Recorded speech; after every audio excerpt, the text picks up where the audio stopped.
Time having arrived, I call this regularly scheduled meeting of the Brockton Finance Committee to order. Will you all please join me in standing and saluting our flag?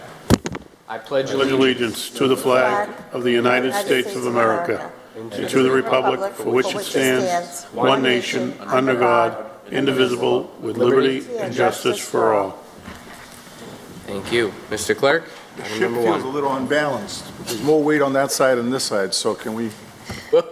If anyone wants to move over to make Councilor Rodriguez more at ease, that'll be acceptable.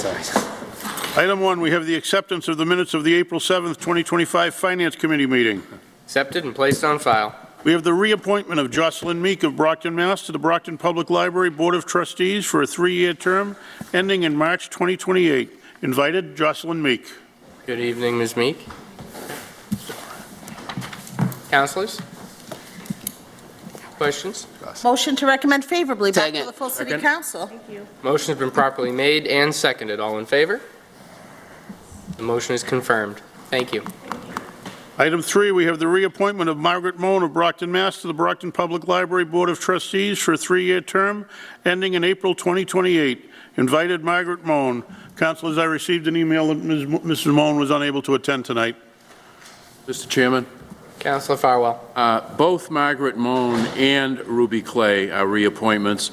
They both had a scheduled conflict tonight. So after reading Ruby Clay's reappointment, I would move favorably and that we vote on them collectively. Is there a second? Second. Motion is properly made and seconded to take item number 3 and 4 collectively. All in favor? Aye. All opposed? The motion passes. Mr. Clerk. Item 4, we have the reappointment of Ruby Clay of Brockton, Mass. to the Brockton Conservation Commission for a 3-year term ending in April 2028. Invited, Ruby Clay. And as Councilor said, Mrs. Clay sent an email and had a medical issue tonight, could not attend tonight. So, Councilor, did you have something? Thank you. Good evening. Councilor Castro. I had the opportunity to confer with both Mrs. Moan and Ms. Clay, who let me know they were not going to be available. I support them being reappointed. Ms. Clay is doing a terrific job on the Concom, and she's asking for another 3-year term. Takes a while to get the hang of Conservation Commission. She's willing to do it. I say, well, let's reappoint her. Mrs. Moan has been on the Board of Trustees for a long time. She does a great job. She's done everything there, and I support keeping her there. Thank you. Thank you, Councilor. Is there a motion? We already made the motion. Oh, yeah. we have a motion. Right, sorry. Motion is properly made and seconded. All in favor? All opposed? Motion passes. We wish you. Ms. Clay a speedy recovery. 5, ordered that the following named sum be and the same is hereby transferred as the same was submitted by the mayor as follows. Transfer of $476,000 from Library Personal Services Non-Overtime, $200,000. From Auditor Personal Services Non-Overtime, $100,000. From Board of Health Personal Services Non-Overtime, $150,000. From Mayor Personal Services Non-Overtime, $26,000. To Law Purchase of Service, $476,000. Invited City Solicitor Megan Bridges, CFO Troy Clarkson. Good evening, Madam Solicitor. Good evening, Mr. CFO. Good evening. Hello, everyone. Good evening. I received a copy of the CFO's summary that he sends out. So this is a request for a transfer from various sources to my department to fund the final balance of the independent investigation related to the school deficit. Motion to recommend favorably. Second. Motion is properly made and seconded. On the motion, Mr. On the Chairman. motion, Mr. Councilor Clark, Durning. can I ask you a question?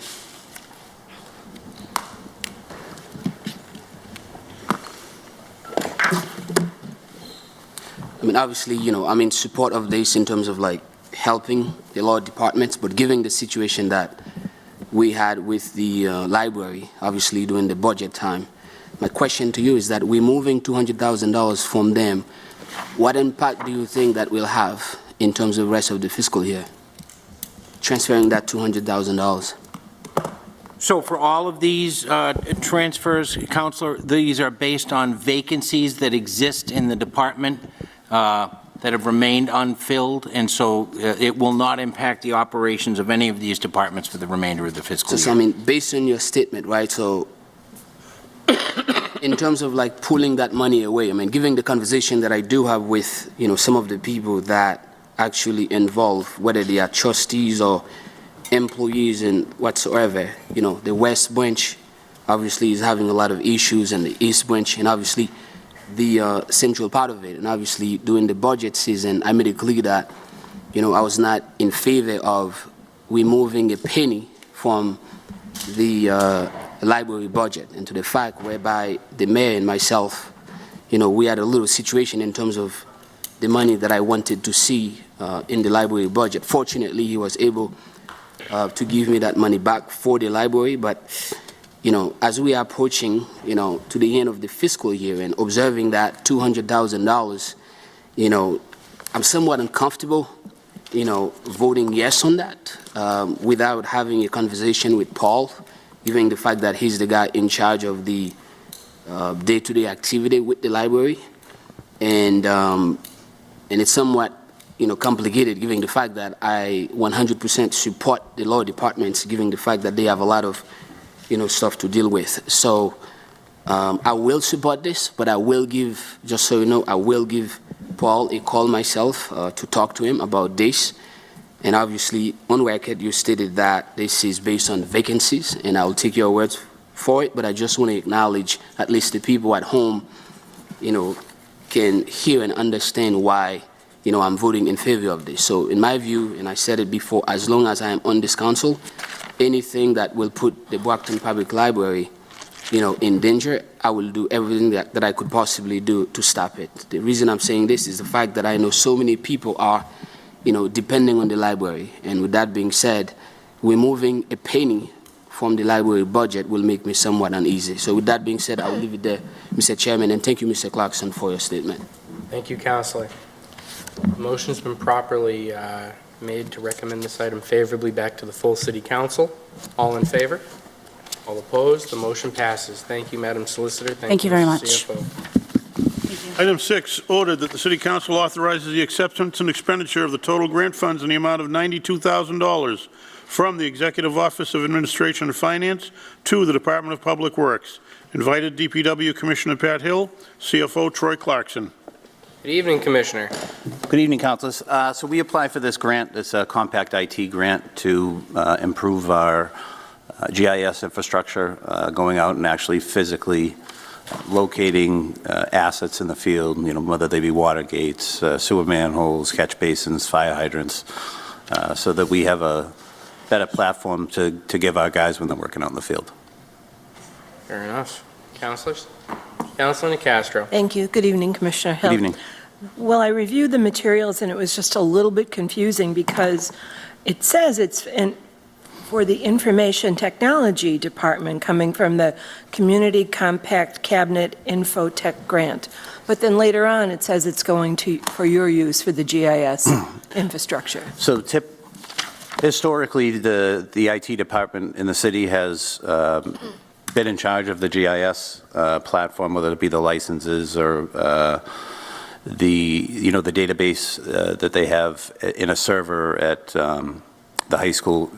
This year we've moved all of our GIS assets to the cloud, and IT is kind of taking a hands-off approach because we have somebody specific in DPW that strictly does GIS. So that's why it's like It will be that way too, and you'll see in the budgets this year that we'll be asking for a little bit more money because typically a lot of those costs, a lot of those license costs, a lot of those IT costs are going to be rolled into the engineering department now. Well, Commissioner Hill, good luck with that. Oh, thank you. Thank you. Thank you, Mr. Chair. Thank you, Councilor. Any other Motion to councilors? recommend favorably back to Second. the full City Council. Second? Motion's been properly made and seconded. All in favor? All opposed? The motion passes. Thank you, Councilor. Thank you, Commissioner. Item 7, ordered in accordance with the general laws of Massachusetts, Chapter 44, recommending that the City Council approve the expenditure of $4,964.92 from Public Property Purchase of Services to Securitas Technology Corporation's $2,665.42, and to West Tech $2,299.50. Invited Commissioner of Buildings James Plouffe and CFO, Dr. Troy Clarkson. Good evening, Commissioner. Evening, Mr. Chair and committee members. The two companies that we're going to be paying for include Securitas, which is a Sonatrol's old name. Securitas merged with Sonatrol some years ago, and for some reason, for the last year, we weren't billed, or we didn't receive the bills for the War Memorial Building. It wasn't until recently that we were contacted by a bill collector of sorts, looking for payment of that and other bills throughout the city. So we did our research, found out some of the bills were paid, but others weren't. So that's where Securitas is coming from. And then two to West Tech.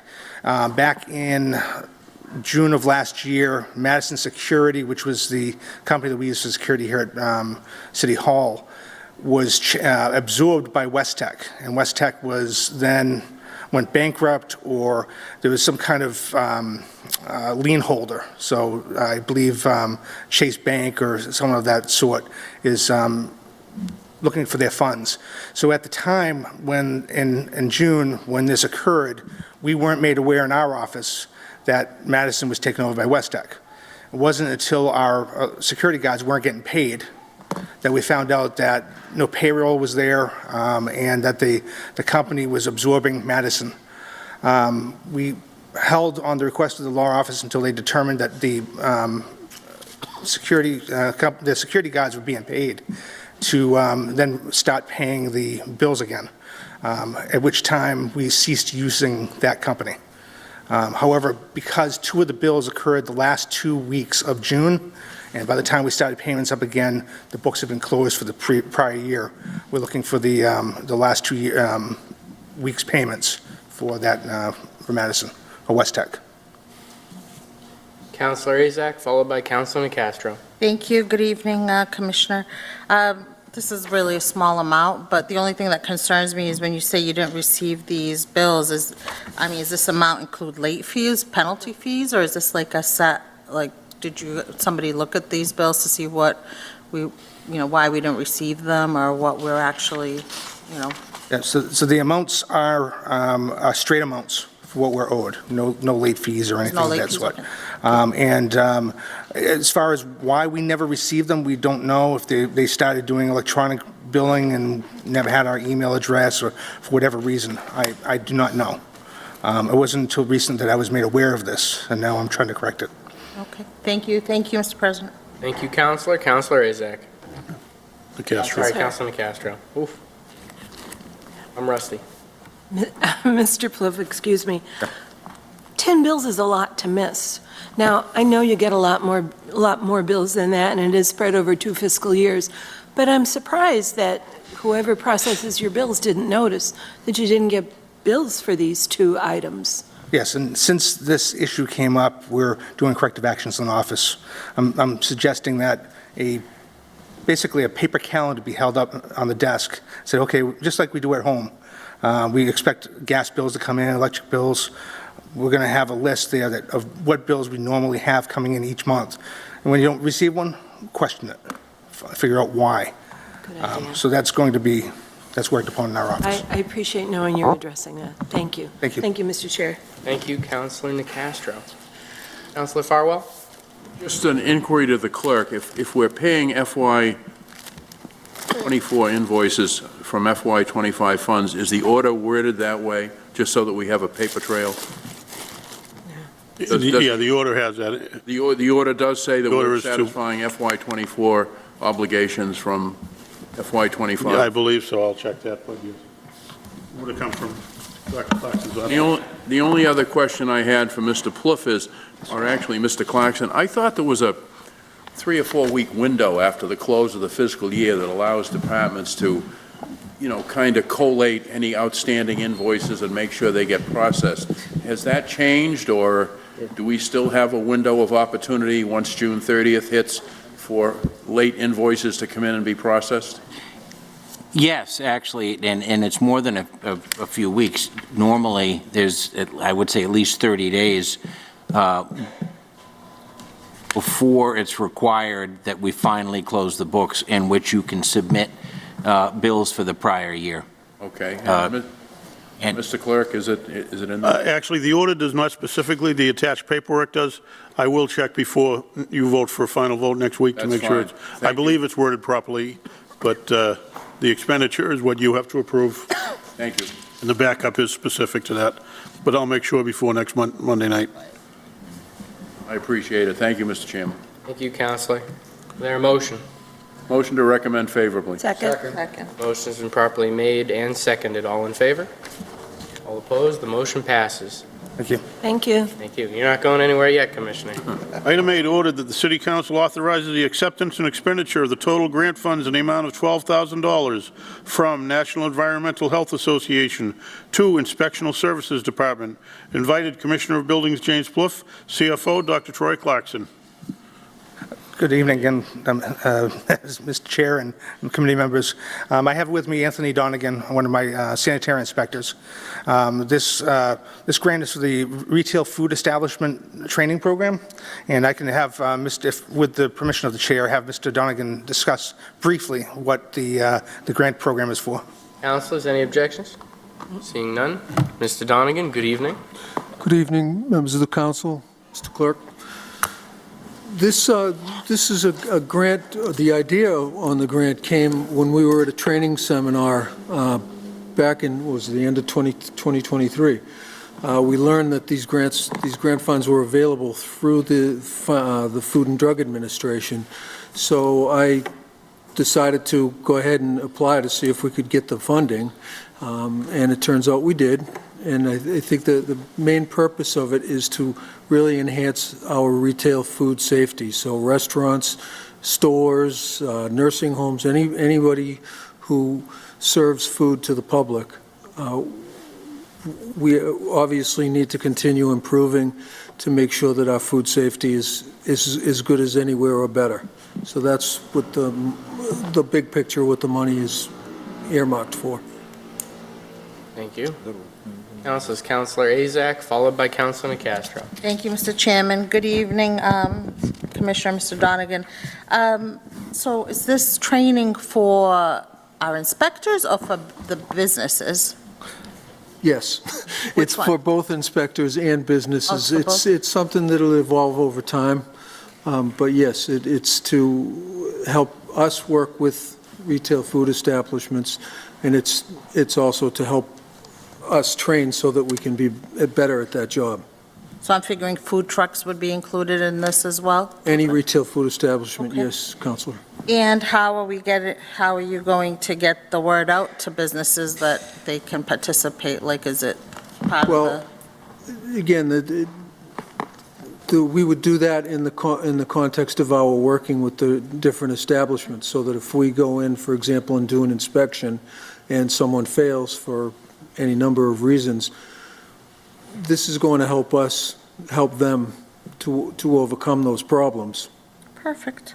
Okay, perfect. Thank you very much. Thank you, Mr. Chairman. Thank you, Councilor. Councilor Nicastro. Thank you. I saw your name in the materials, and I didn't write it down, but we have how many establishments that you'll be inspecting? I believe it's 180, Yeah, that's a lot. yes, and there's So- 6 of us. And good for you thinking of doing this. Yeah, thank you. Yeah. Yeah, thank you. Good luck. It's kind of fascinating. It's an area of that I had not had any prior experience with, and it's been fascinating. That's great. Thank you, Mr. Chair. Thank you, Councilor. Councilors, is there a motion? Motion to recommend favorably back to the Second. full city council. Second. Motion's been properly made and seconded. All in favor? All opposed? The motion passes. Thank you very much. Gentlemen, good evening. Item number 9, resolve, whereas the recruitment of qualified candidates to become members of the Brockton Police Department is an annual priority. Now therefore be it resolved to have Chief Brenda Perez and any other appropriate staff member she may determine to be invited to a meeting of the City Council to discuss current recruitment efforts and to provide any recommendations to enhance the city's ability to attract and recruit candidates for appointment to the Police Department. Invited Police Chief Brenda Perez and/or any staff deemed appropriate. Good evening, Chief. councilors. Good evening. Thank you for giving us the opportunity to discuss the police department's hiring and recruiting efforts. Okay.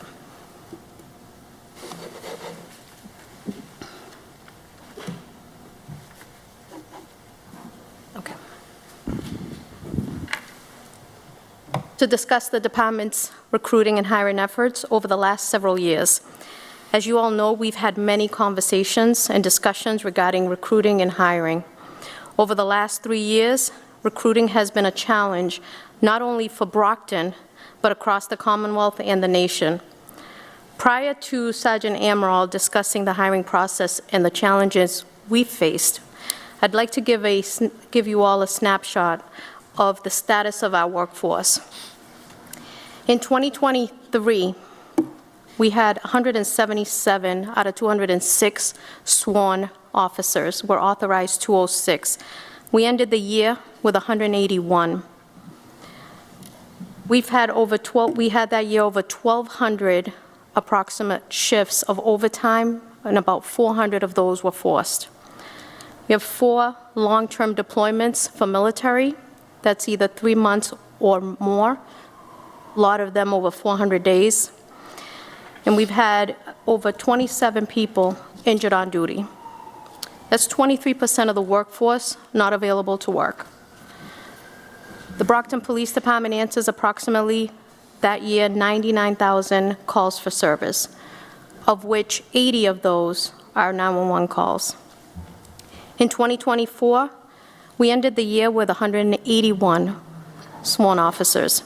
In 2024, we started with 177 out of the 206 authorized and ended the year at 198. We had 17 retirements that year or people that left the employment. Over 2,000 shifts of overtime, with over 400 again of forced overtime shifts.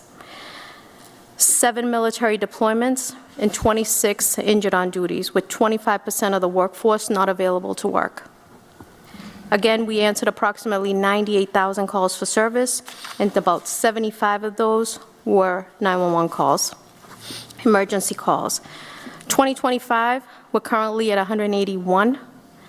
We have 7 currently in the academy, so we're about at 188. With approximately, since the beginning of the year, over 300 overtime shifts, and we haven't gotten to the summer. Because of the number of overtime and forced overtime shifts we've had over several years, we're always concerned about the health and wellness of our officers.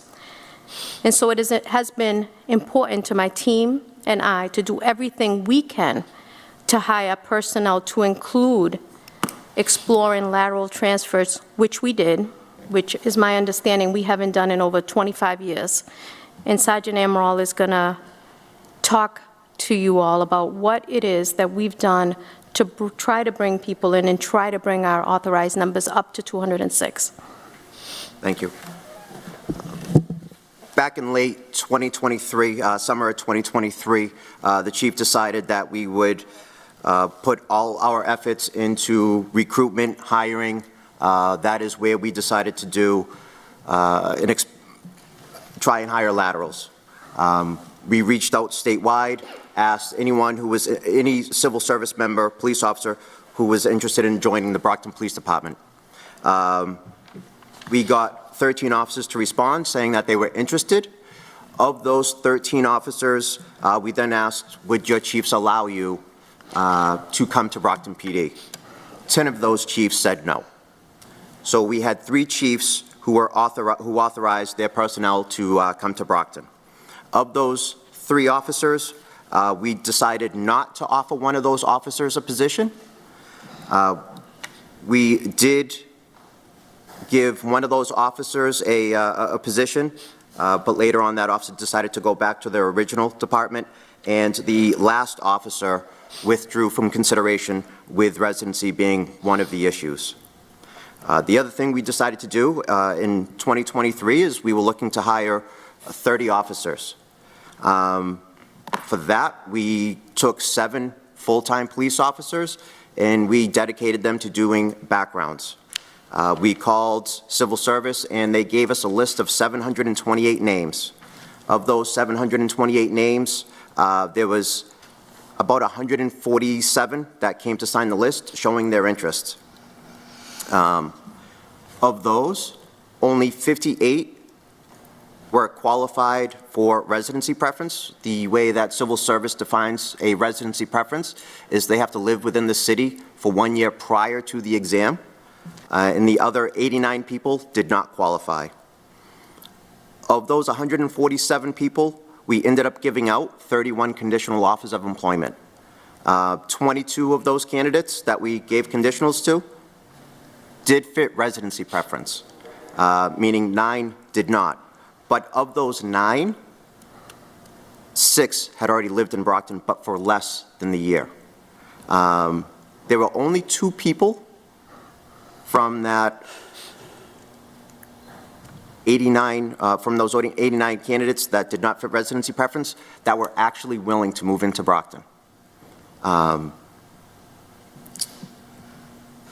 those 31 conditionals that were given, only 17 are still employed by the city. 3 flat out rejected our conditional. We had one where the city withdrew our conditional, and we had 10 who failed to complete the academy.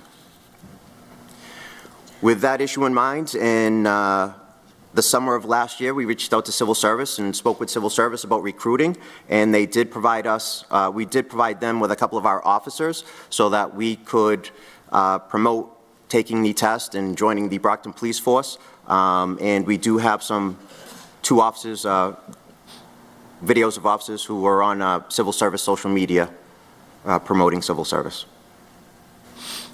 Plenty of dogs, birds, rabbits, guinea pigs, turtles. I started college for biology. I ended up switching into a security field. I worked as airport security for a little while. Started working at a prison. They had a canine program there as well, and I would see the dogs doing all the work, and I realized, this is something I would enjoy doing, something I'd probably be a good fit for. I bring my work home with me every single night.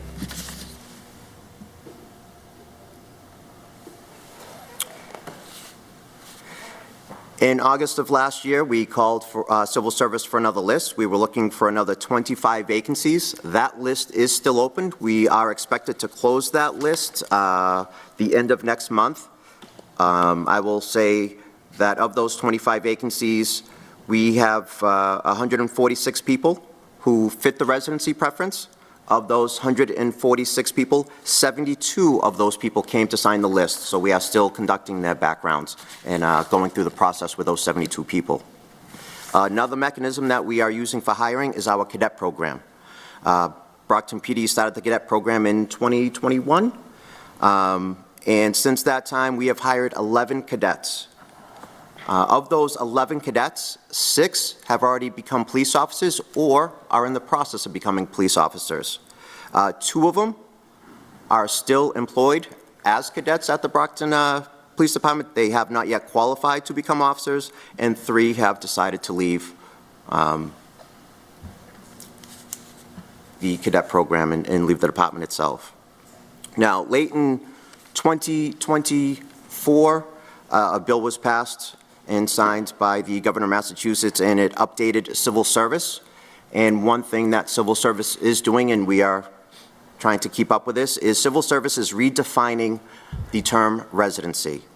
So currently, residency is defined as someone who has lived in that community for at least 1 year prior to the test date. It's our understanding that the new definition coming out is going to be that same thing. Additionally, you can qualify for residency based upon the public high school where you graduated. So if someone went to Brockton Public Schools, graduated Brockton High School, and has since moved out to a different part of the state, they would qualify for Brockton residency according to civil service.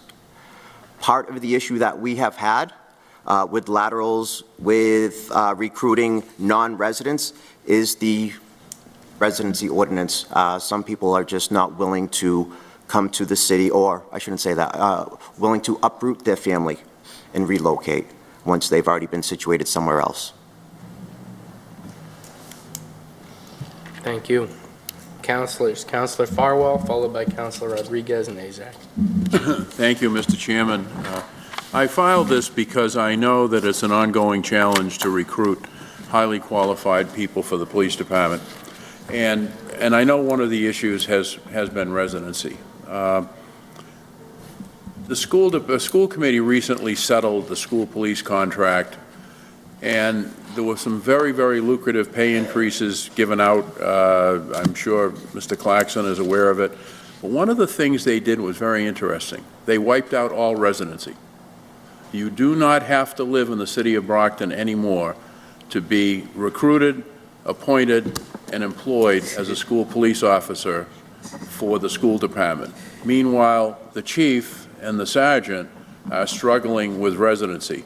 So I wanted to get it out on the table to all of us and to the community as a whole that if residency is an impediment to recruiting qualified people, and especially qualified lateral transfers who have already been trained, you have their work history, you certainly, if the chief allows them to leave, you have references as to their work ethic, their integrity.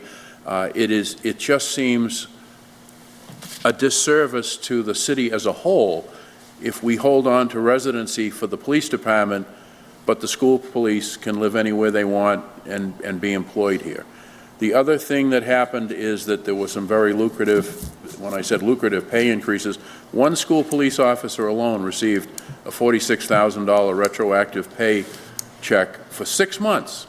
It was retroactive for 6 months. So that means basically for an entire year, it's going to cost $92,000 more to employ that officer on an annual basis. The issue was that they were afraid they were going to leave the school police and go to the Brockton police. So my first question is it true that we had a couple of officers who were going to come over to the Brockton police from the school police, but they chose to remain with the schools because of perhaps the negotiated pay increases and the elimination of residency, if you know? And if you don't know, that's fine, but... We had approximately 3 or 4 Brockton school police officers apply for the Brockton Police Department. All of them withdrew from consideration. All right. Would it make a difference if we were to eliminate residency? And I understand that 33 years ago it was voted in by the public and the city council. But times change. Recruitment efforts change. The need for officers change. And if we don't change with the times and we continue to hamstring ourselves with respect to recruitment of qualified people, then the entire city and all of the businesses and people who live here are at a disadvantage. So in your professional opinion, and I would ask this of both of you, or Sergeant, if you just want to have the chief stick her neck out on this one, would it make a difference if we were to eliminate residency in your recruitment efforts, in your professional opinion? I do believe that we should use every tool that we can at our disposal to get qualified employees for the city. Okay, and you didn't get into it in great detail, but recruits take the civil service test, you call for the list, they send you X number of names based on the number of vacancies, and we do a very, very thorough background check. It isn't just passing the test, and it isn't just the fact that you're interested, and it isn't just the fact that you might pass a physical. Am I correct when I say that we actually go out and check with prior employers, check with neighbors, check all of the databases with respect to criminal record, restraining orders, anything that might impact on the integrity and the ability of a recruit to be able to perform here in Brockton? Is that, maybe you could just summarize what we do a little bit. It's about 35% who actually pass a background check. We do have a high failure rate. Like I said, we even had a police officer where, we've had multiple police officers where we have refused to give them a conditional or offer them a conditional. If they don't meet our standards, we're not giving them a conditional offer of employment. You know, councilors, I don't have a lot of questions for the chief and for the sergeant. I talk with the chief all the time about various issues, including recruitment. you know, the police department is near and dear to my heart, as I think it is to the residents of the city. To the extent that we have sensitive, well-trained, disciplined officers, we have a much better community. And so I think in the future, we can have the sergeant come in, but I do think the Public Safety Committee of the City Council, pursuant to a resolve, should stay on this issue. We need to decide what we're going to do with respect to residency for our own public safety people, particularly since we now have school police who are completely exempt from residency. And that just isn't fair. To me, that is a defect in the system here. So thank you, Mr. Chairman, and thank you to the chief and the sergeant. Thank you, Counselor. Counselor Rodriguez? Thank you, Mr. Chairman. Well, it's a very well-known fact how I feel about residency. And for as long as that I sit in city government, I'll never vote to eliminate residency in this city. And my reasons are, we have one of the best paid police departments in the state, one of the best paid fire department in the state, one of the best paid school system in the state. This city has 110,000 people, if not more, residents residing in this city. Back in the 90s, I know some of us, well, some of these guys weren't here, but I was here. Over 70% of the people in this city voted for residency. 70%. And it's almost a disservice that we're here talking about eliminating residency of the largest city south of Boston. If we're not attracting the right candidates, I think we all need to look in the mirror and say, what are we doing wrong that we cannot, out of 110,000 people living in the city, when we need 50, 60, or 70 people to work at these jobs, a well-paying job, if we can't recruit individuals to do that, I think we all have to look at ourselves in the mirror and say, what are we doing wrong? Because when I last checked, I don't remember any of the surrounding communities coming to Brockton looking for Brocktonians to work in their departments. But we got to be honest with ourselves. There's a deeper issue going on here.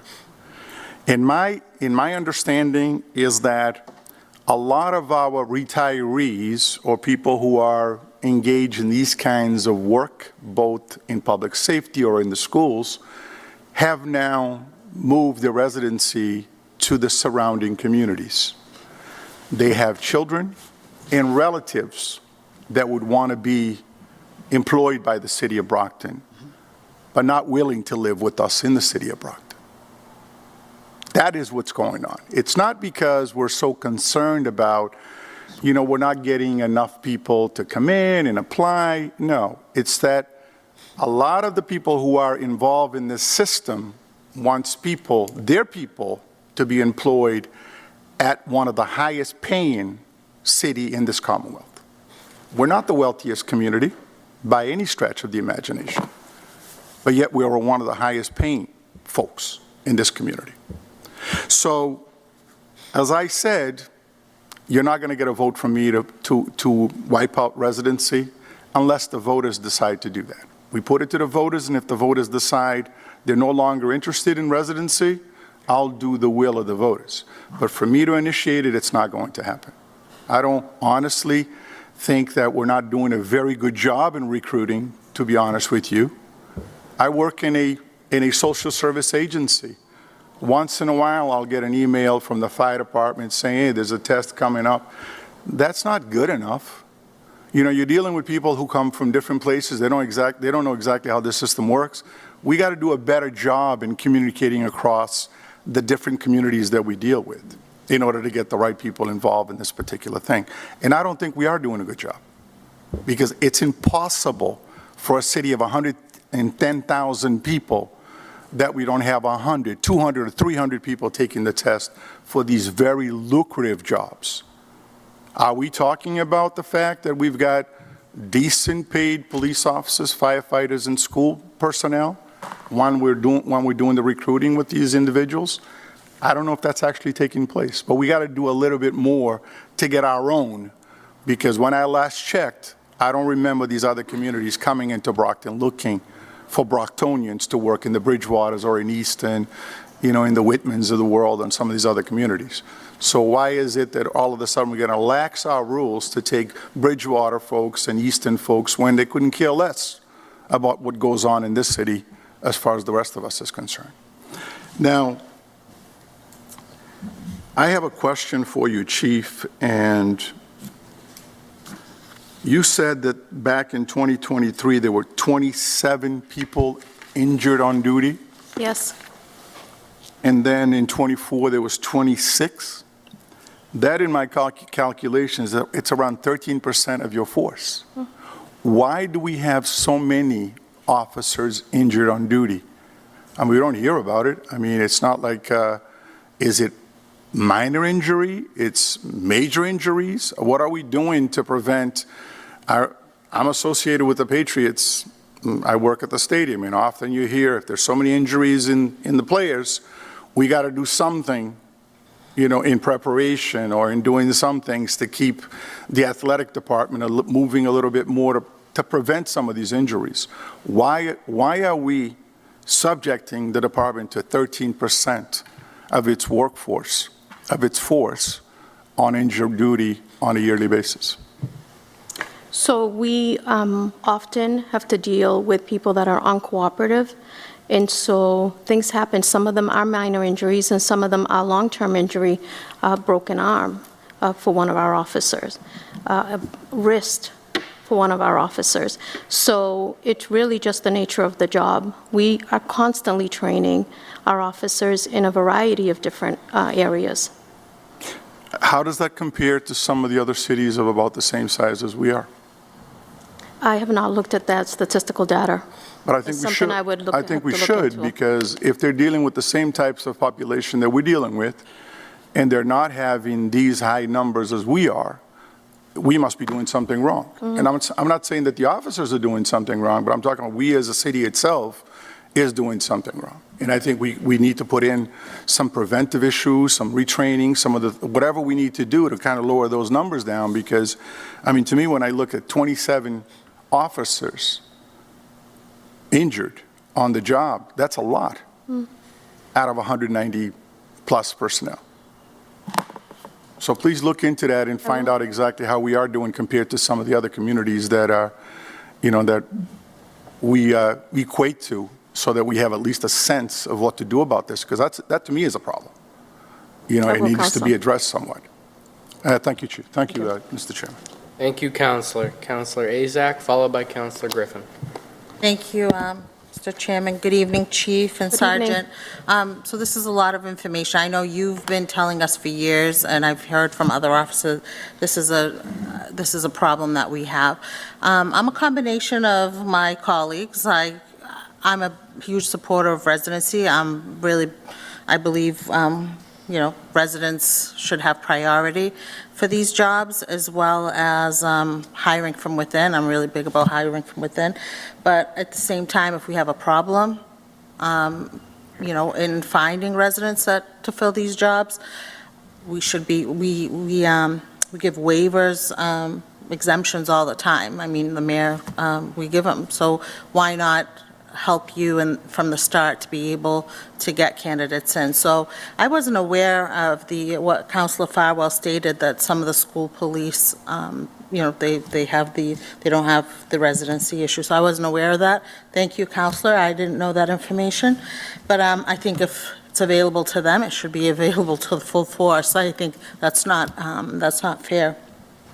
So I would support, if it's something that we could help on our end, that we would be able to do, I would be a big supporter of that. And if I think the school committee can do it, I don't know why we can't. But once again, that's probably a question to my colleagues or our clerk. But, I don't know how they did it on the school side. I was under the understanding that would have to go on the ballot. So, and I've always felt very strongly about the police force. If anybody should have a residency exemption, it should be the police force.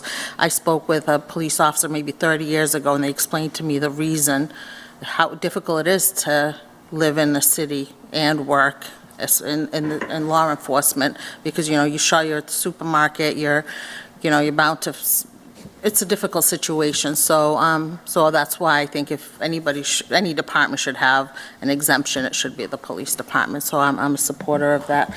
I was also the first time I've heard of the state definition of residency, thank you, Sergeant, but when would that go into effect about the high school? I don't know how long the state, like, when would that go into effect? Sometime this year. We are looking for more direction. The issue is the public high school aspect, regional high schools, things of that sort, but the bill actually does say that if they graduated from a public high school, that is an option for residency. Okay. And I'm figuring that state law would supersede our ordinances anyways, right, Mr. Clerk? That wouldn't necessarily, no, supersede ours, no. It wouldn't? Not necessarily. Okay. So we still plan on giving a preference to all City of Brockton residents. It's just after they are hired, are they mandated to live within the city? Or if we exhaust our residency list, can we then give it to non-residents as opposed to holding vacant positions? I mean, that's what would make sense to me, is to be able to get candidates in there. And so just a question to our clerk. How is the school committee able to remove residents? I mean, we're having a difficult time. Under state law, and I think maybe even Dr. Clarkson might be better at answering this, but the school department negotiates its own contracts under school law, under state law. I think there is some question whether they had the right to do that, but hasn't been challenged. But the city council does not negotiate contracts, whereas the school committee does negotiate contracts. So they decided in their wisdom to do that. I've had several people question whether they had the right to do that because it is in the state city ordinances, but that's why you don't negotiate contracts.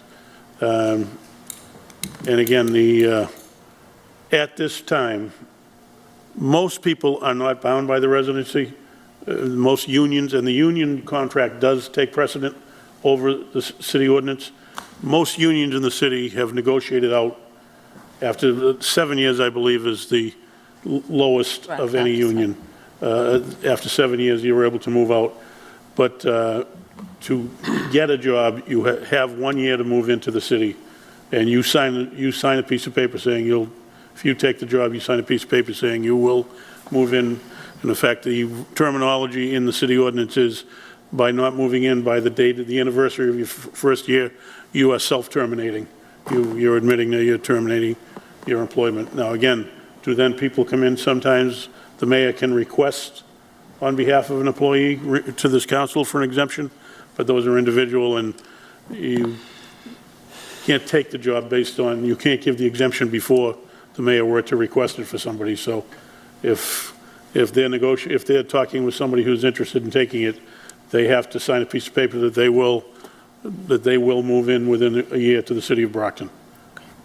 Thank you for that clarification, Mr. Clerk. I know we have had maybe 1 or 2 candidates since I've been on the council that did sign that and did move into the city, but then, moved on. But, I mean, I think, you're telling us there's a problem, and I'd like to help you solve it. So I'll work with my colleagues, the ones that will support this, to see what we can do on our end to help with this, whatever we can do, because we do need a strong police force. It's hard to be strong if you're working with minimum numbers. So whatever we can do, just let me know, and I will research this offline as well to see what we can do. But thank you, Mr. Chairman. Thank you, Counselor. Counselor Griffin. Thank you, Mr. Chairman. Good evening, Chief. Good evening, Sergeant. I actually support putting a moratorium on residency for police officers. I think it's long overdue. I asked the Chief earlier, Chief, I think there's still a little bit of confusion about how civil service is set up with you pick 3 towns and you get your hometown as preference. Could you elaborate now a little bit for my colleagues here and also people watching at home? Sure, I'll take care of that if you don't mind. When someone takes the civil service exam, if they have lived in a community for 1 year prior to the exam date, they can check off that a residency preference. Brockton traditionally has taken a residency preference. We want to hire our residents first.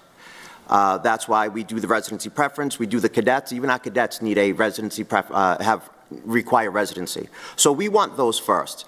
We are running out of our residents, and what do we do after that? As of right now, when we go beyond that list, like I said, out of the 89 people who we interviewed last time who did not qualify for residency, only two decided to move into the city of Brockton, and both of them were police officers in other communities. They have moved into the city. I will say neither of them had a family. That seems to be the biggest. It's not that Brockton is a horrible city. It's I have to uproot my children from their school, from their friends, and bring them into a new place. That tends to be the biggest issue. So we do ask for that residency preference. It's just what happens after that. Any other questions in regards to that residency? Not specifically to that, Sergeant, but I agree. There is already a mechanism in the civil service process which will give preference to someone who's from Brockton. But I think as a city, we really need to look at residency in general. Back in the 90s, I realized it was overwhelmingly passed, but that was quite a long time ago. And back in those days, we were still in a brick and mortar economy. I believe the rationale for that was if you lived in Brockton, worked in Brockton, you would have been spending money in Brockton. And that may have been true back in the 90s. But as everybody here knows, now we're in an internet age, Amazon.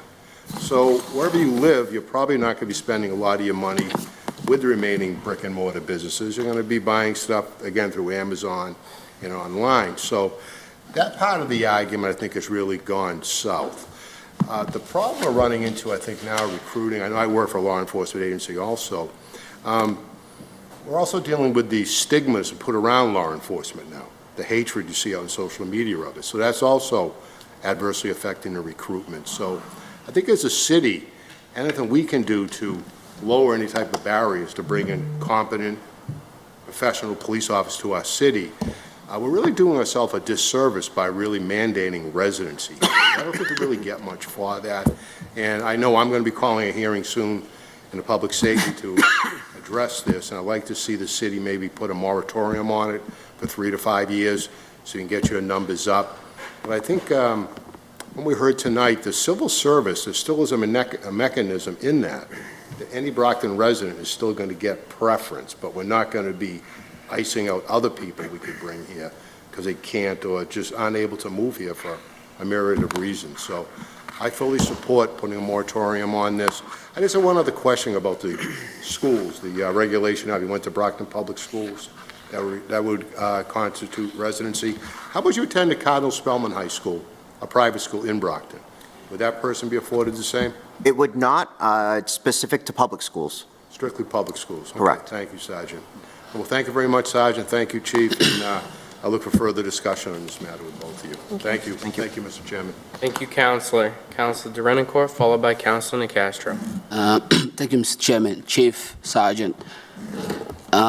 In terms of civil service, right, I'm assuming somebody goes there, take the exam, score, and then obviously they choose whether or not they want to come to Brockton. So based on that, right, do you guys have a score that somebody has to score? I mean, obviously the passing score is 70, right? So anything above that, it means that person passed, right? So does the city of Brockton have a score whereby you have to score that in order for you guys to reach out to them? All they have to do is pass with a 70 on that exam. We do not see raw scores on that list. Civil service will rank those candidates based upon their score. Whether they tie or what their scores actually are, we will never see that. But they will give us a ranked list of these are your top X amount of people. So that's even better. So technically, the city of Brockton or any community, based on what you stated, right, does not have the ability to see anybody's scores. So that would be any names that you receive from civil service, it automatically means that he or she took the exam and passed. That would be correct. Civil service will rank those, and in whatever order they do, it's usually highest to lowest, but it's civil service who does that ranking. Okay, let me just put it to you like this, though.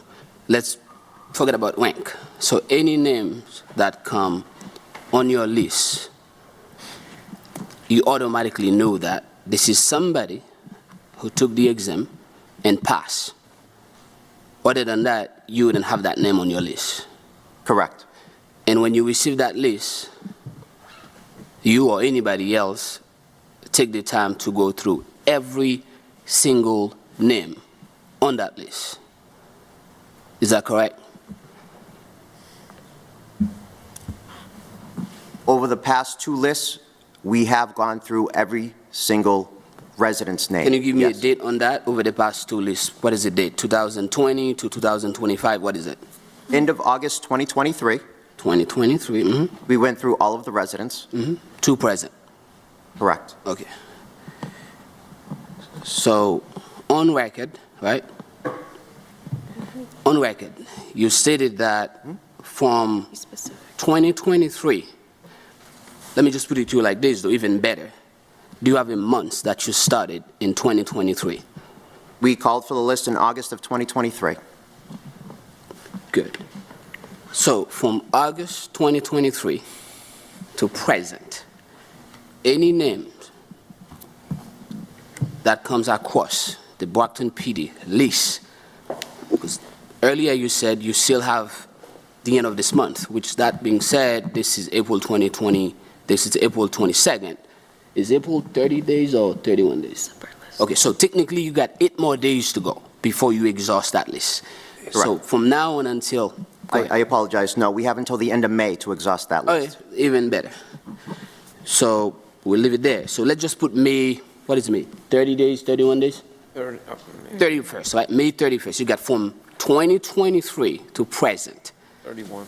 And May to end that. And if you want somebody to go to the academy, that would be probably June, July, whenever you guys want to start it, because I believe sometimes you send people to different places because Brockton hasn't have any group of people to do it, right?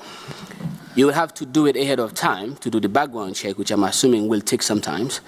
And if somebody took that exam, let's say last year would be like January 2024, he or she should get a call by now, given the fact that, I mean, it's not that many names. I mean, you are having a recruiting problems whereby you are not getting like thousands of names. I'm assuming the civil service probably send you a couple hundred names. So from January last year, right, to present, you would have to, in my view, right, based on, because I take a look at the list myself, I'm pretty positive that list would be exhausted. No? Is that correct? I just want to be clear on this, Councillor. Oh, take your time. We got time. In August of 2023, the Brockton Police did call civil service for a list. We did receive a list. We went through all of the residents on that list. We closed that list in May of 2024. Good. That list was completely done. All of the residents, we went through that list. Good. Well, that's fine, right? Everyone that was on that list, all of the residents, were sent an email by civil service to come to the Brockton Police Department to sign up. If they came and signed up with Brockton Police, yes, we did their background. Okay, so from May, that list from August 2023 until May of 2024, that was the first list. Then we stopped doing backgrounds and we started up again in August of 2024. Okay, so I believe the exam was in April 2024, right? The last March exam. 2024, I believe it was. March, okay, yep. 2024. And obviously, with the system that they have right now, so it doesn't really take that long for people to find out whether or not they pass. Correct. Especially from last year to present, right? If they passed the exam, they would have received an email from civil service. Yeah. When we called for the list in August of when we called for the list in August of 2024, they would have received an email from civil service to come sign up at Brockton Police Department. I'll tell you why I'm saying all of this to you, because I'm going somewhere with it. Because obviously, the Commonwealth of Massachusetts, right, signed a deal with a somewhat private and public company to take over that civil service exam, right? So it's not the same people doing it anymore. Before, I'm talking about before 2024, right, So when you take that exam, it usually takes months before you find out whether or not you pass. From last year, which is March, if you take the exam, after like 1 month or 45 days, the most, you will know whether or not you pass. You receive an email. So based on your statement, according to what you said earlier, right? So from August last year, you've been looking at that list. And as we speak, you have until May 31st to exhaust it. Briefly, I mean, how many names have you been reviewing? So far this year, we had 146 candidates who fit the residency. Of those 146, 72 of those people came to sign the list. And then the rest of them, they Those did not. not to come to the Brockton Police Department to sign. So in terms of the folks you are trying to get a hold of, they are not part of that 70. I am trying to do the backgrounds on the 72 who came to sign the list. So technically, we are talking about background. So anybody who did not come to sign the lease is out. The focus right now is not on calling people. The focus right now is on doing background check. Correct. Okay, so I'll tell you this, right? I took the exam. The last time that the chief was in here, right, the claim was that, so now you see why I was asking you all that question, right? Mm-hmm. We could not get people to pass the exam, or we could not get people to take the exam. And obviously, I have no interest in doing none of that. So what I did, okay, I went on and I signed up for it to have an idea of what it is in terms of like, what do you need in terms of knowledge to pass the exam? Sign up for it, whatever, completely forgot about it, and I got a note from my phone saying that you have an exam. And that's when I realized that the state is working in collaboration with a private-public company to change the way they were doing it, right? The best way to put it is that I killed the exam without studying anything. I went in there, I took the exam, common sense. And mind you, English is not my first language. I think I'm doing okay. And what I saw in the exam was common knowledge. And the reason I'm asking you this question is the fact that, based on your statement,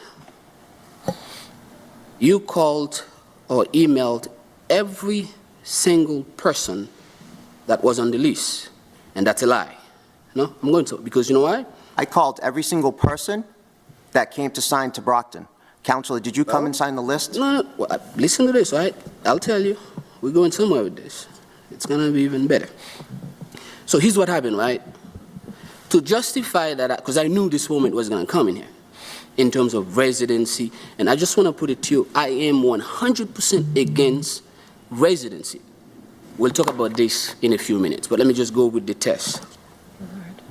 So when I took the test, I put the Brockton Police and I put the State Police intentionally, so at least I can track it down. Now, the decision on whether or not I want to be a State Police would be up to me now, whether or not I want to go to the academy in terms of like their procedures. But in terms of the Brockton Police Department, based on what you said, right, the Commonwealth of Massachusetts, specifically the State Police, reach out to me. Send me emails. I don't want to go into details, but like I said, whether or not I want to join the State Police, the outcome would be up to me by now, as we speak. I never received a call, an email from you guys. And the reason I did this is because I know we've been talking about taking the civil service exam and all of that. We have so many young people. Mind you, I'm 34. I mean, I think I'm older enough for all of that. You've got people who are 21 years old who are willing to prove themselves in the city. And obviously, my colleague stated that we have over 110,000 people in here. And obviously, some of my colleagues saying that 30 years ago, the residents voted overwhelmingly for that, right? That's a politics. I think this is a very important issue that need to be talked about. I understand you may have a time frame. If we can tighten it down. I understand, but this is a very important issue and we will talk about this, because I am sick and tired of hearing certain things that are not true.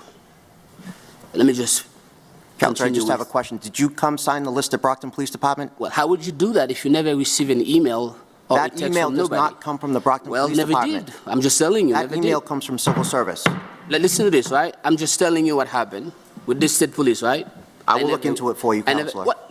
Their name is on the list right now. If you look it up, you'll see that's my name on it. And I will find out from Civil Service when they sent That's you that fine. email, That's if they fine. sent you an email. Let's go with this, right? There are so many young people in this city that I talk to who would like to be Brockton police officer, who would like to be firefighters. And I can guarantee you, I may not be the only person on the list who did not get an email by virtue of what you are saying that, or a phone calls from nobody. So now, to go back to what my colleague said earlier, right, I don't think we have a recruiting problems. I think there's a lack of commitment to find people within the city to work for the Brockton Police Department. Obviously, 30 years ago, the demographic was not the same. And of course, my colleagues stated that perfectly well, that there are people that do have a desire for their children to come back in the city to work. But unfortunately, they have no desire to work here. Listen, man, I spent 7 years at the State House. I've seen a lot. And as somebody who was fortunate enough to come and live in this city for the past almost 15 years, I've seen a lot. The problem is not a recruiting problem. The problem is a lack of commitment, willingness, and determination to find the people within to serve this community. And obviously, some of my colleagues stated that, oh, you don't have to live. You do have to live here, and I'll tell you why. As a police officer, if you live in the community you are serving, if you live in that neighborhood, you are more likely to protect that neighborhood. You are more likely to be a watchdog. You are more likely to care about what's going on. If all you do is coming to this city, make money, and go home, it's a broken window theory, man. The city of Boston, as you know, as we speak, is unwilling to accept that. As a matter of fact, our residency, right, is only 7 years. You know, theirs is higher than that. And given the fact that the manpower that they have in terms of police officers, why we in 2025, giving the people that we are serving, giving the public safety issue that we have been facing in here, would be willing to give up on residency? That would be totally unacceptable. And obviously, some people may have a desire or personal gain in terms of removing it, so by certain people can come and work in here. In my view, if you are willing to make money here as a firefighter, as a police officer, you must live in this city. And listen to this. We can put it on the ballot. That's fine with me. But I don't think us, as councillors, and obviously some of us wasn't even born 30 years ago, should have the power to determine whether or not we should remove that. So for me, we need to do a better job in terms of reaching out to these young people by going to the churches. And obviously it might take more money, and I will be more than happy to work in collaboration with my colleagues to fund that. Maybe we can have an officer dedicated solely to go to these churches. And by virtue of that, we need people that can speak multiple languages. It could be somebody that speaks Cape Verdean Creole. It could be somebody that speaks Haitian Creole. Because as we speak, these are the two most demographic community in the city. So with that being said, I'm pretty positive you will have people who are willing to take that job. The same way that I took the exam, matter of fact, I took it, like I said, intentionally, to have an idea of what it was and whether or not people can pass it. If I could pass that, any kids who graduated from high school should be able to pass that with no problem, given my English problem that I can tell you. But tonight, to hear some of my colleagues say that 30 years ago we did this, and 30 years ago we did that, I think it's a lack of respect to the people that are living in this community currently. It's a lack of respect to the obligation that we have in here And one thing that I will making sure, and this is an election year, I will making sure that people know about this. Because I am sick and tired of hearing that we are unable to have people join the Brockton PD. And of course, you stated it. This young lady who joined the Brockton PD as a lateral officer, she left because the environment was not good for her. That was the fact. It wasn't because she didn't want to be a Brockton police officer. She went through it. I know the story. She left because the environment was not appropriate. And even as we speak, the morale at the Brockton PD is very low. We need to stop lying to ourselves. May I raise a point of order? We need to stop. I'm not done yet. Council, we're a little far. I'm not done yet. Just as a point of order. I am not done yet. As a Robert's Rules, a point of order. Councilor? Say whatever you want to say, I'm going to continue. Okay, I never mind having councilors comment on an issue, but this was about recruitment. This was not about morale. This was not about a personal experience taking an exam, and I really think we need to get back on track of what are they doing, how are they doing it. If someone has recommendations for the chief and for the sergeant, that's fine, but I just think, and I may be wrong, I'll listen to other colleagues, I think we're getting off track here now. I don't care what Boston does, it's a state system. The state sets up the civil service system. Thank you, Councilor. Okay, so Councilor, please. I'm almost try done. and refocus Yep, I'm almost done. Listen to this, right? This is so funny though. To talk about recruiting, like how do you get to recruit without taking the exam? In order for you to be able to recruit, somebody has to take the exam. This is just common sense. So you cannot recruit anybody without them taking the civil service exam. This is, I mean, correct me if I'm wrong, I might be wrong, but let me just put it to you like this.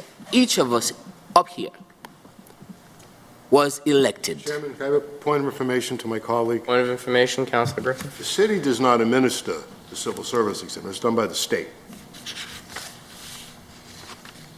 Okay, so, Two separate entities. so let's just continue. So in order for you to recruit, somebody has to take the exam and pass the exam. And like I said earlier, the passing score of that is 70, and I score almost 91 on that exam. So with that being said, there are so many kids in the city that can score a 99, if not 100. So I guess in terms of recruiting, we have to take a look. Your department, Chief, has to take a look in terms of how we approach it.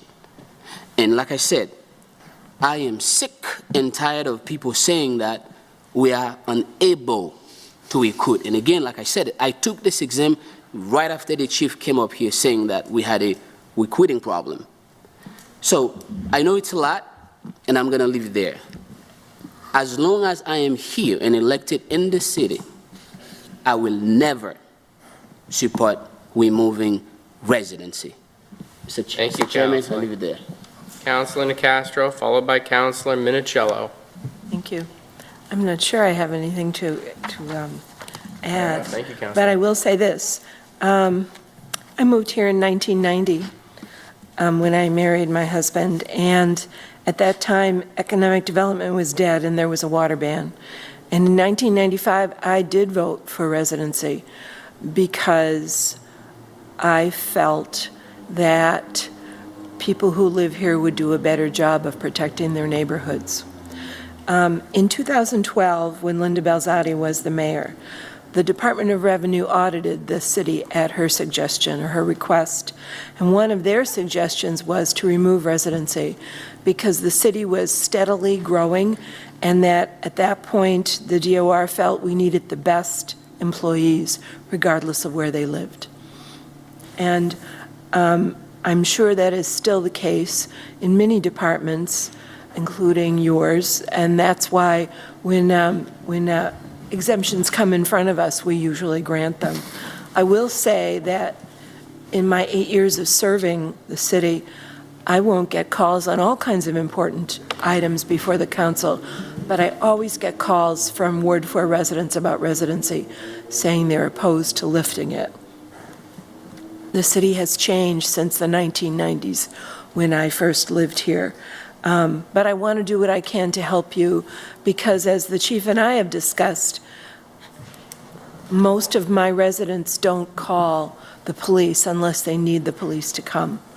And even though I know you make it a policy of showing up no matter when, no matter how long it takes to come from other higher priority items, coming 5 hours later does not satisfy them or make them feel safe or listened to. And we have talked about this. And so I want to see you be able to do everything that you can to increase the number of police men and women to protect and to address the issues of all of our constituents. And I will do whatever I can to help you. Thank you. Thank you, Mr. Chair. Thank you, Councilor. Councilor Minicello. Good evening, Chief and Sergeant. Good evening. I have a question regarding morale. However, my question is tied into staffing. Does staffing and the current state of staffing, is it having any impact on morale in terms of overtime or any required overtime or any, I mean, some people, I'm sure, would love to work as many hours as they can. But then again, you know, if staffing levels aren't where they are, some people might want to be spending some time doing other things. Is there any correlation with regard to staffing levels and morale currently tied into each other in the Brockton Police Department? Yes, Counselor. I mean, you come into work at 8 o'clock in the morning and you could be forced at 4, and you're there till midnight. You might have plans. So yes, I'm sure that it has an impact on their health and wellness, on their family's health and wellness, and on their morale. Okay. All right. So I mean, it's obvious that we have to engage in some sort of a methodology of attracting more people to the Brockton PD. Because I agree with Councilor Rodriguez. I do believe that it's a very lucrative profession. However, it's a very dangerous profession. You know, so let's not forget, you know, we live in a city and unfortunately an environment right now that people, you know, aren't having the same respect towards law enforcement as they did in the past. I mean, we even see some, you know, politicians at the federal level, you know, putting down, and in my opinion, not supporting the police. I mean, so I don't envy your situation. Let's put it that way. And I think that I think that there are, you know, there are issues on both sides. I mean, I'm sure there are people in the city that would like to become Brockton police officers. And I think we in the schools, we had a program on teachers trying to recruit, you know, basically from within. And, you know, perhaps the police department can create some sort of a program at the high school level to maybe engage some sort of a camp or some sort of a, you know, young people's grow from within, grow at home program to attract young people, so that, you know, you have basically a program that will motivate, you know, and then start at the high school level as a suggestion. So I'll help do whatever you need done, you know, whatever needs to be done to get good Brocktonians, you know, into the police department. But let's not minimize to me the danger that is out on those streets.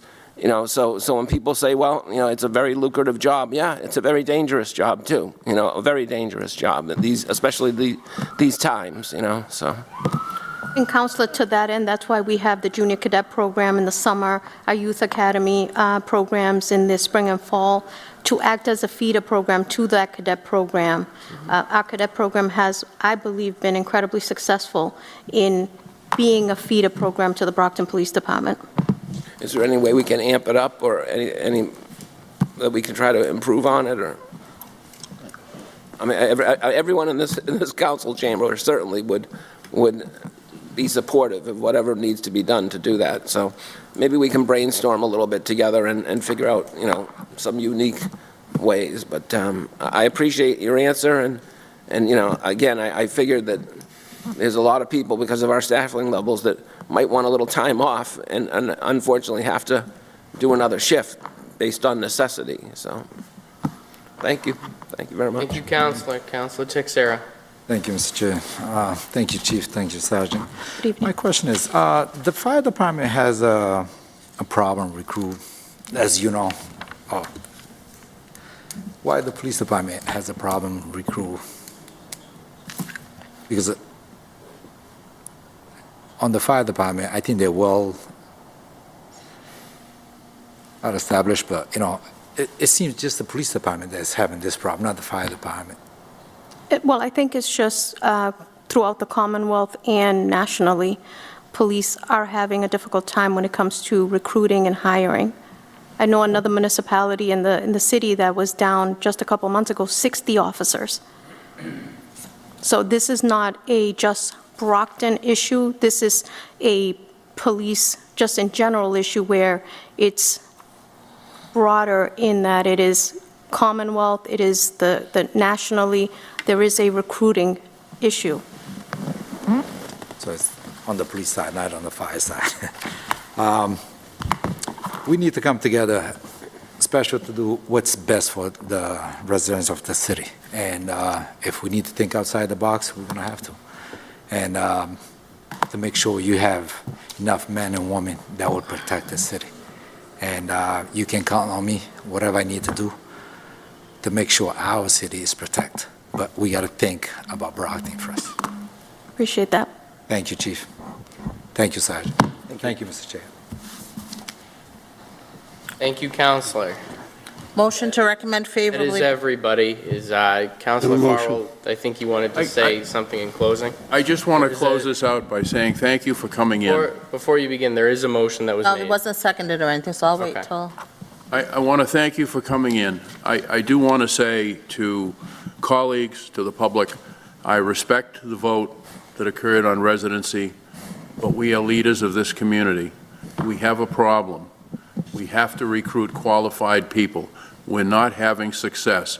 Residency is an issue.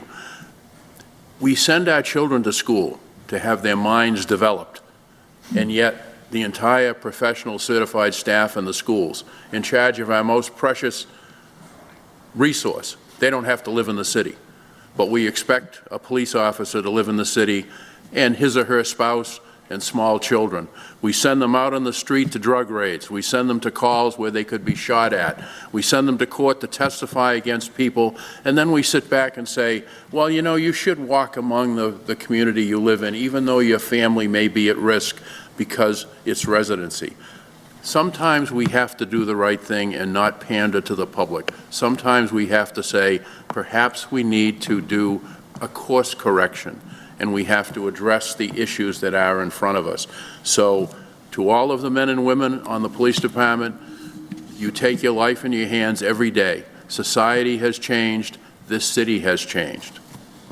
And to just accept the fact that, well, the residency was enacted and we're going to stay with it, I think that's the proverbial burying your head in the sand and not recognizing that we have to do something different to help out you, to help the morale in the police department, and to protect the men and women of the police department who have a right to their off-duty time and not have to worry about some nitwit driving by their house taking a shot at it.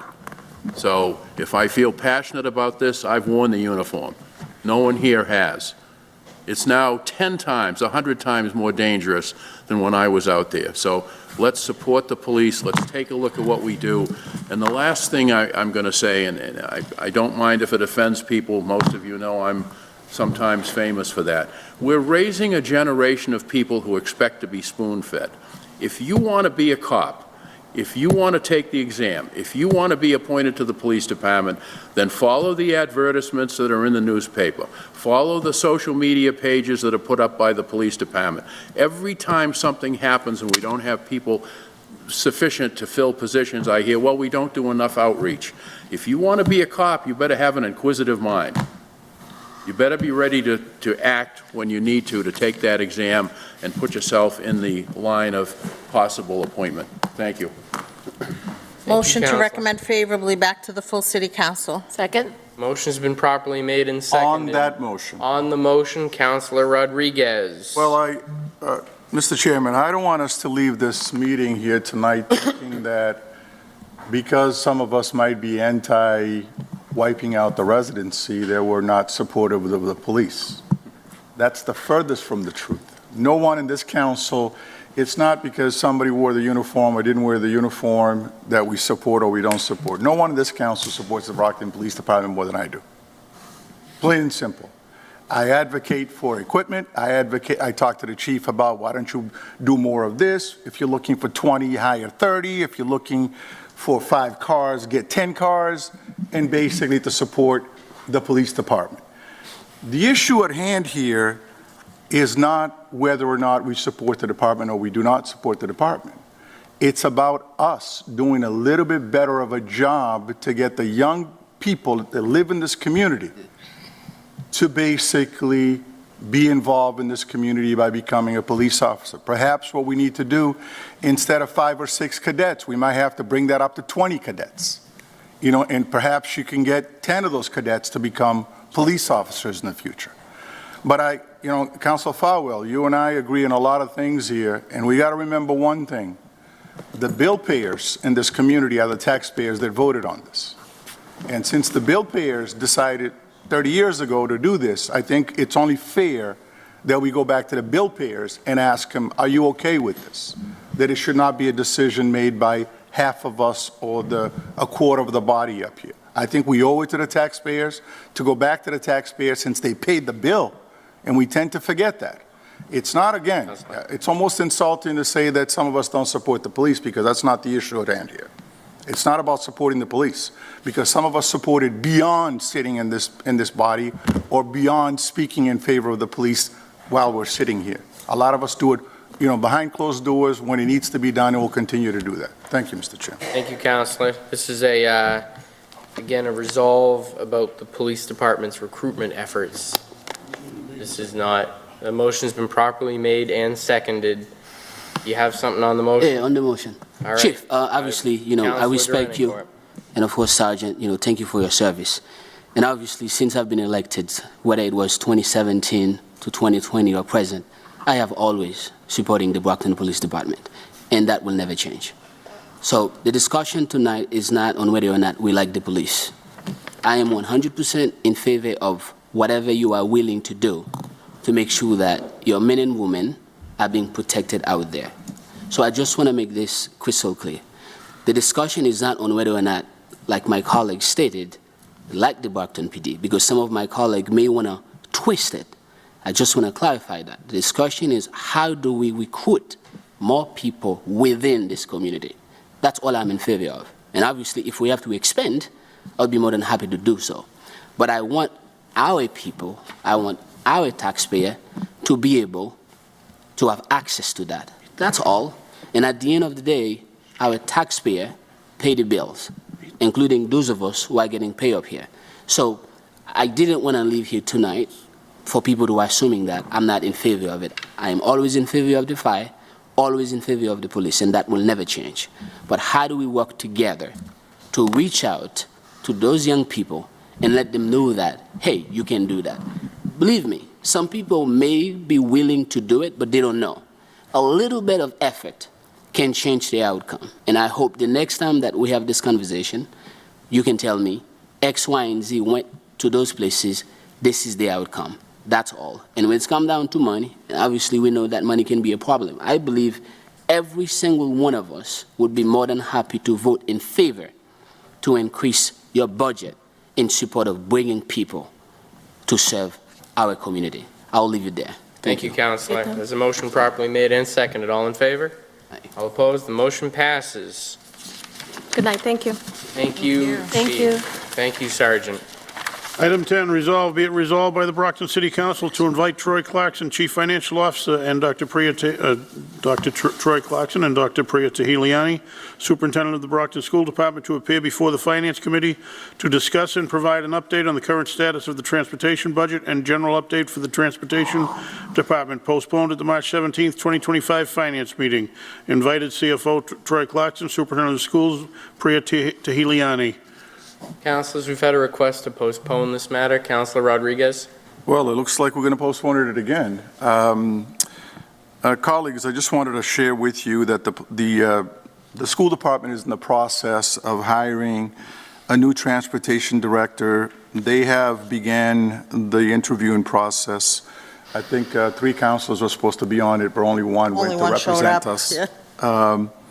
And we'll soon have one in place. So to me, it makes very little sense that we're here discussing transportation and general information in the sense within that department that we ought to hold on for a little bit longer to at least allow the process to finish and take place. And it is for that reason that I would like to make a motion that we postpone this to the FinCom, I believe, on May 5th. Thank you, Councilor. Is there a second? Second. Motion is properly made and second to postpone. All in favor of postponing? All opposed? The motion passes. Mr. Clerk? Item 11, resolved, be it resolved by the Brockton City Council to invite Plymouth County Commissioner Gregory Hanley and Mark R. Pacheco, former Massachusetts State Senator and current President and CEO of the Transatlantic Climate Alliance, TCA, to appear before the Finance Committee to discuss opportunities for the City of Brockton to affiliate with TCA, to inform the City of the TCA's first international conference to be held in the City of Brockton, and to share and discuss opportunities for the City of Brockton to be a manufacturing, innovation, and technological center in the green and blue economy. Invited Plymouth County Commissioner Gregory Hanley, President and CEO of the Transatlantic Climate Alliance, Mark R. Pacheco.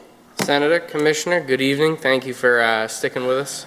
Good evening, councilors. Thank you for the invitation to speak about a program that started about 2.5 years ago when Plymouth County entered into a sister county agreement with Donegal, Ireland. The idea behind it was sharing of best practices in the area of economic development, tourism, and culture. Thus far, we have participated in 2 conferences. The first conference was in the other Shire town of Plymouth County, that being the town of Plymouth, and the blue-green economy occurred. Our economic development program centered around the blue-green economy. It was hosted by Dr. Stephen Lowe, and we had our representatives from Donegal, Ireland, come and speak about the kelp industry and the opportunities that could be generated from kelp. Our economic development partner there came over, is in a 7-figure industry on kelp and kelp development. From there, we had our cultural experience, which was an evening up in the Irish Heritage Trail up in Situate, Mass. And our tourism was Patuxent Village now. It used to be called the Plymouth Plantation. So that was our first conference that we hosted. Our second conference is being proposed right here in the City of Champions. It is going to be on May 21st through May 23rd. Our tourism piece is going to be Irish Night at the Brockton Rocks, which will take place on the Thursday evening, May 22nd. We have the Mayor of Donegal and our group coming in to throw in the first pitch. In culture, we'll be having and hosting a welcome dinner with Ambassador Claire Cronin, former ambassador to Ireland from the U.S., now retired, and we'll be hosting a welcome dinner in support of the conference. I'd like to extend an invitation to the City Council to fully participate in all of our events, but the keynote of our alliance centers around economic development, and tonight we've asked for you to support a resolve to ask the mayor to affiliate with the Transatlantic Climate Alliance as councilors. You're a member of the council. With me this evening, as mentioned, is the founder and CFO of the Alliance, and I'd like to introduce Senator Pacheco to speak about our opportunity that is being presented to the City of Brockton. Thank you very much, Mr. Chairman, Commissioner, to all the members of the Municipal Council. It is indeed an honor for me to be before all of you. You all have major issues that you're dealing with every day. They're very trying, and especially right now in the time that we all live in. It is a very trying time. To be a public servant at any level of government, local, state, national leadership, is something that is critically important for the future of our society, and not only here in the city of Brockton, but civil society throughout America and throughout the world. The Transatlantic Climate Alliance came about as a result of an initiative I was involved with several years ago, going to Europe, the European Union, looking at what was taking place with clean energy technologies in Europe, and seeing what was happening in places like Denmark, the UK, Scotland, et cetera, et cetera. If you look at a country like Portugal today, Portugal is 71% off the grid. They are moving forward with renewable energy technologies, which both creates jobs, lowers greenhouse gas emissions, and brings us to a place that is extremely beneficial to society in Portugal, and I would submit throughout the European Union. Portugal has 10.5 million people. The state of Massachusetts has 7.5 million people. We're nowhere close to being 71% off the grid. We're tied to oil and gas. We're tied to the fossil fuel industry. And while we are moving forward in that regard, especially over the last couple of years, the last decade or so, we've been moving much more quickly. But we need to urgently move forward to help save ourselves as a society. The Transatlantic Climate Alliance is an alliance from Greenland to South America, the Americas, the European Union, Africa, and all the Atlantic countries, all under one umbrella, looking at collaboration and best practices, not at the national level, but the sub-national level. What are cities doing? What's the latest technology that's out in small communities? What are ways that can be easily replicated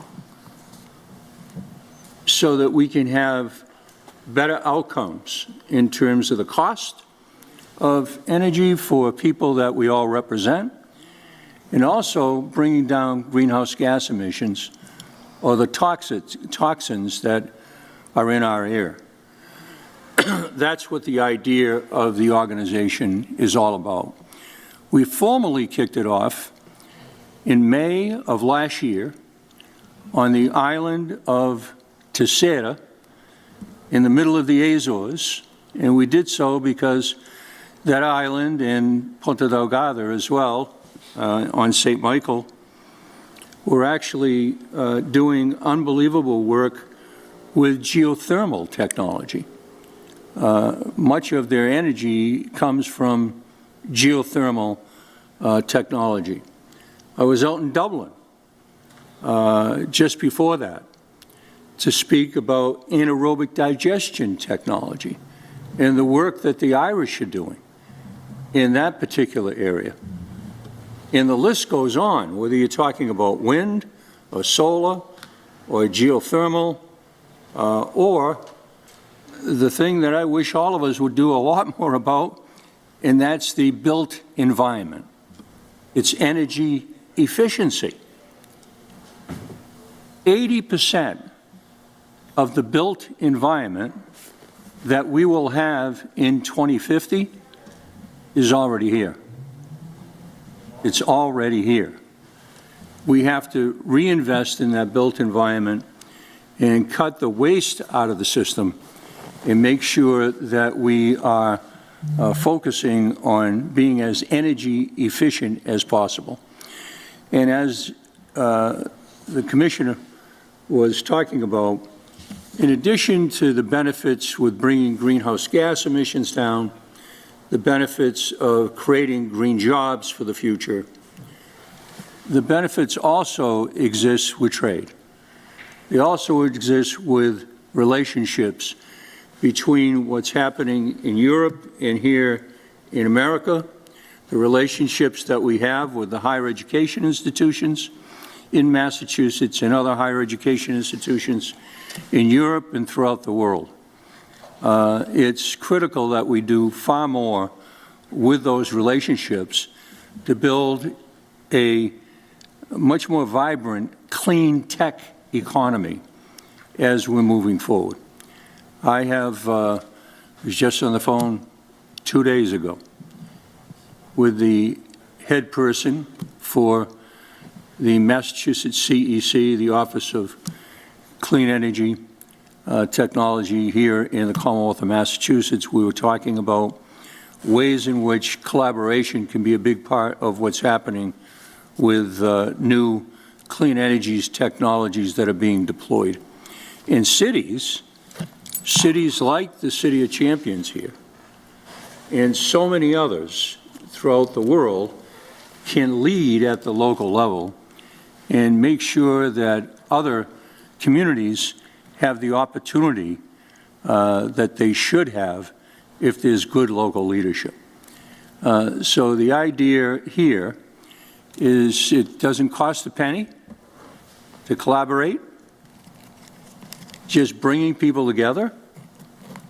Sometimes there's a little bit of cost in doing that, but we have an opportunity right now on May 22nd where the delegation from Donegal is going to be here. Bridgewater State University is proudly hosting an event where Plymouth County is going to be outreaching to cities and towns throughout Plymouth County. Bristol County has just joined as a founding member of the Transatlantic Climate Council of the Transatlantic Climate Alliance. We'll be talking with Norfolk County and Barnstable County. So if you can envision this collaborative region in southeastern Massachusetts, in this region of our Commonwealth, working together on some of the best technologies that are available out there, why not do so? That's what this is all about, to become a founding member of the Transatlantic Climate Council of the Transatlantic Climate Alliance. I decided not to go forward with reaching out while I was still a member of the legislature.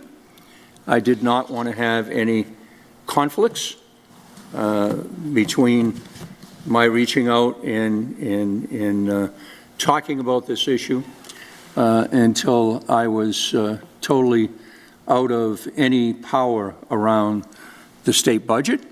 And so I no longer have the power that you have over your local budgets. I no longer have the power over state budgets to cast a vote.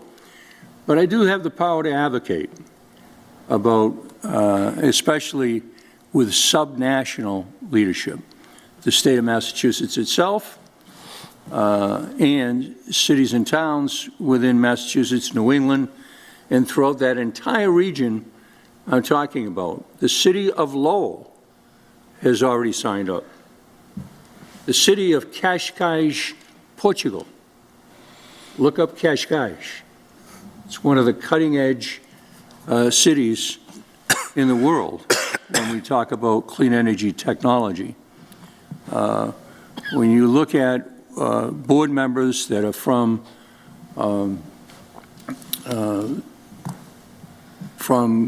Austria, from the Netherlands, from Ireland, it's an exciting opportunity for all of us to be engaged with and I hope that you will see it worthy of your support to join as a founding member of the Transatlantic Climate Council of the Transatlantic Climate Alliance.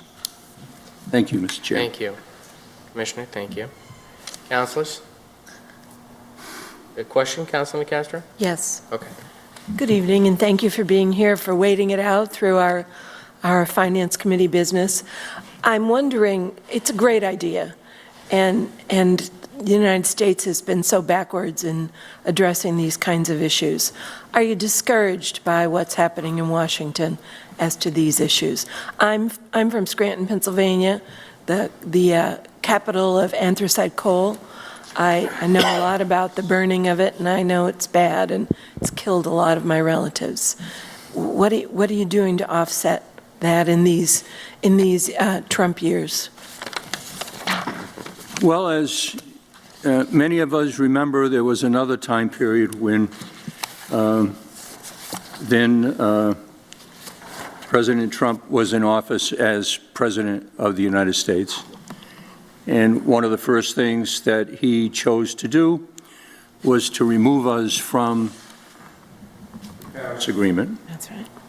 And one of the first things that happened at the subnational level, right, at the subnational level, is states like California and Massachusetts and cities throughout America took public positions, and they said publicly, and they did so in writing with their own votes, we're still in. So this also sends another message at the subnational level, that we're still in. Not only are we still in, we want to achieve 71% efficiency, like the country of Portugal has done. We would love to see more geothermal, like is taking place in so many places in the world. We'd love to see more anaerobic digestion technology deployed, which brings down methane gas emissions, and that's happening every day in places like Ireland. So I think the best thing that we can do is, yeah, we all get to complain a little bit, but I think the best thing we can do is act and put forth the best practices. Or as some of our good friends from Ireland reminded me, good practices are okay too. That we should be moving forward with good practices, practices that make sense relative to science, that will ultimately save not only communities, but also the citizens we represent in those communities some finances down the road once we get through the cost of building that bridge to the other side. Then we know that it will cost less, especially if we take into consideration the cost of health care. Just with the Obama passage of the emissions that were done years ago, because they may be being repealed right now, I don't know, but Massachusetts was saving $1.4 billion per year in healthcare costs because we were lowering the pollution that was going into the air, lowering emissions for asthma and heart disease and so many other things. So all of these things have a cost associated with it. What we're really talking about here is trying to lower costs long term. And that's what this is about, trying to put in place good practices and sharing that information with each other so we can have a better understanding as to what places in the world that are leading in this area, what did they do? How did they do it? This is all about the how. How can we get the same types of results? Is it open to the public, your event in May? The event is May 23rd. It'll be at Bridgewater State University. 22nd. Excuse me, 22nd, and it will be, if you call the county offices, you can register. It's free. Registration will be at 8:30. The event will begin at 9. There'll be 3 panels. City of Brockton will host a panel that will talk about clean tech and opportunities to invest in Brockton. So similar to the pharmaceutical world in Cambridge and Boston, there's a cottage industry of having that concentration of effort within the city, and the mayor has embraced that opportunity, and he'll put a panel together to talk about it. There's nothing coming forward, but from there, it'll be till 2 o'clock. It sounds like a great opportunity for Brockton and for southeastern Massachusetts. Thank you so much. Thank you, Mr. Chair. Thank you, Counselor. Counselor, is there a motion? Any Motion to questions? recommend favorably back to the full city council. Second. Second. Motion is properly made and seconded. All in favor? Motion is approved. Thank you, councils. Thank you, you. councilors. Thank you. Counselors, are there any points of personal privilege? Counselor Azak. Thank you, Mr. Chairman. So it's school vacation week, and today I was up at Westgate Mall at the new Urban Air. So people, take your kids. If the kids are bored, it's a great place to go. It's a state-of-the-art building. It's absolutely beautiful. The kids will have a blast. I know I took my niece, and I was impressed. I mean, there's all brand-new equipment. They have laser tag, Skyrider. I mean, the kids could spend the whole afternoon there, so it's a great place to be and support business. And as they support the community, from my understanding and speaking with one of the managers, they employ over 70 kids, people from the city of Brockton, so they're supporting us. So hopefully you'll go up and support them and get to enjoy this beautiful facility. On another note, we have our amazing award-winning drama club, Brockton High School's drama club, and this year's musical is Bye Bye Birdie. It's always in May. This year it's May 16th, 17th, and 18th up at Brockton High School. So hopefully you can make it. They put on an amazing show. We have amazing administrators, teachers, and very talented students. So please support them. Go see Bye Bye Birdie. Thank you. Thank you, Counselor. The Accounts Committee will not meet tomorrow. The auditing office had a delay with putting the agenda online, and out of an abundance of caution for the open meeting law, that meeting has been moved to next Wednesday, the 30th, at 6 p.m. Any other points? Seeing none, we're adjourned.